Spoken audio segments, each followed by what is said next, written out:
అందరికీ నమస్కారం. BR news కి స్వాగతం. పల్నాడు జిల్లా పరిధిలో గత 2 సంవత్సరాలుగా మైనింగ్ సీనరేజ్ వసూలు బాధ్యతలను ఏఎంఆర్ ప్రైవేట్ సంస్థ నిర్వహిస్తుంది. ప్రారంభ దశలోనే ఏఎంఆర్ సంస్థ చెక్పోస్టులు ఏర్పాటు చేసి విధి విధానాలు పాటించకుండా అనధికార వసూలు చేయటం ప్రారంభించింది. ఈ క్రమంలో కొంతమంది సిబ్బంది ఫ్యాక్టరీ యజమానులపై, కార్మికులపై భౌతిక దాడులకు కూడా పాల్పడ్డారు. ఈ అక్రమ కార్యకలాపాలను వ్యతిరేకిస్తూ జిల్లా వ్యాప్తంగా ఫ్యాక్టరీ యజమానులు, క్రషర్ యజమానులు మరియు వేలాది మంది కార్మికులు రోడ్లపైకి వచ్చి నిరసన వ్యక్తం చేశారు. దీని తర్వాత ఏఎంఆర్ సంస్థ ప్రతినిధులు మరియు గ్రైనేట్ పరిశ్రమల యాజమాన్యం మధ్య ఎమ్మెల్యే గారి సమక్షంలో చర్చలు జరగగా ఇరు పక్షాలు ఒక అగ్రిమెంటుపై సంతకం చేశారు. ఆ ఒప్పందం ప్రకారం ఏఎంఆర్ సంస్థ తన పదవీ కాలం ముగిసే వరకు, అలాగే ఫ్యాక్టరీలు కూడా అదే కాలంలో ఆ నిబంధనలకు కట్టుబడి ఉండాలి అనే నిర్ణయం తీసుకున్నారు.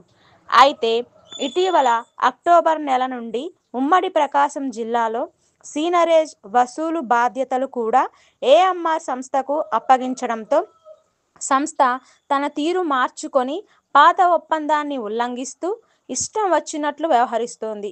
దీని ఫలితంగా పరిశ్రమల యజమానులు, కార్మికులు తీవ్ర అసంతృప్తి వ్యక్తం చేస్తున్నారు.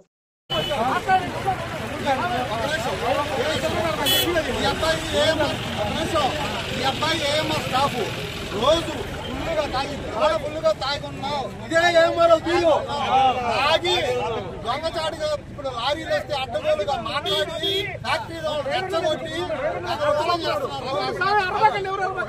గందరగోళం చేస్తున్నారు. ఇప్పుడు తాగి డ్యూటీలకు రావడమే తప్పు. పైగా వీళ్ళు రాయి ఆపుతారు, రీజన్ చెప్పరు.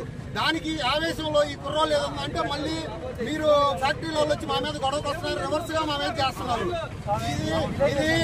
ఇది తాగి డ్యూటీకి వచ్చాడు, కావాలంటే మాట్లాడుతున్నాడు.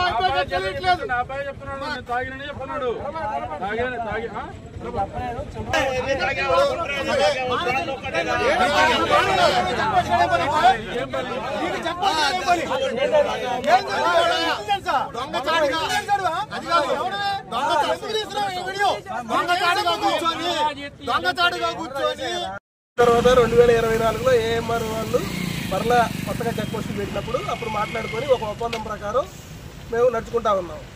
ఇప్పుడు అదే ఒప్పందం ప్రకారం గవర్నమెంట్ నుంచి వాళ్ళు కూడా గవర్నమెంట్కి పే చేసేది అదే ఒప్పందం ప్రకారమే. వాళ్ళు అప్పుడు ఆకిల తయారీకి మరలా ఎక్స్టెన్షన్ తెచ్చుకున్నారు. మరి మాకు ఆ ఒప్పందం ప్రకారం నడుచుకోకుండా ఇప్పుడు అకస్మాత్తుగా ఈ రోజు నుంచి మళ్ళీ బళ్ళు ఆపటము, నిన్నటి నుంచి అర్ధరాత్రి నుంచి 12 గంటలు దాటిపోయింది కాబట్టి బళ్ళు ఆపటము. మరి వాళ్ళు చెప్పిన ప్రకారం నడుచుకుంటే లేదు, మమ్మల్ని పిలిచి ఇదిగో మేము మా టైం అయిపోతుంది, ఇదిగో ఈ ప్రకారం మనం నడుచుకున్నాము, ఈ రోజు నుంచి ఇట్లా కాదు ఇట్లా అని అడగటం కానీ ఏం జరగలేదు మాతోటి.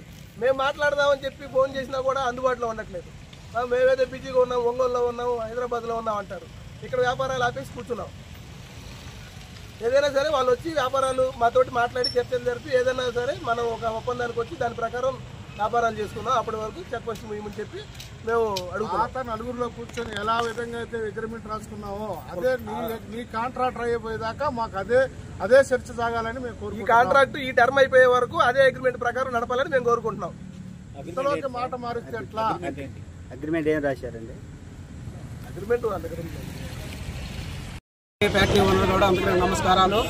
ఇక్కడ వచ్చిన చర్చ ఏంటంటే ఏఎంఆర్ సంస్థ ప్రైవేట్ సంస్థ, మైనింగ్ సంబంధించింది.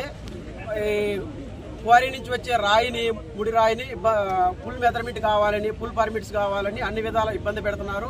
ఈ ఏఎంఆర్ సంస్థ గవర్నమెంట్కి ఇచ్చిన అనుసంధాలు కాకుండా ఎక్స్ట్రా అమౌంట్ కట్టాల్సిందేను, ఎక్స్ట్రా అమౌంట్ పే చేస్తేనే దానికి అనుసంధానం ఉంటేనే మేము రా బ్లాక్స్ని వదలటానికి సిద్ధంగా ఉన్నాం. లేదంటే మీ రా బ్లాక్స్ని ఆపడానికి మేము సిద్ధంగా ఉన్నామని ఏఎంఆర్ సంస్థ గట్టిగా మొండిపట్టు పెట్టి కూర్చుంది.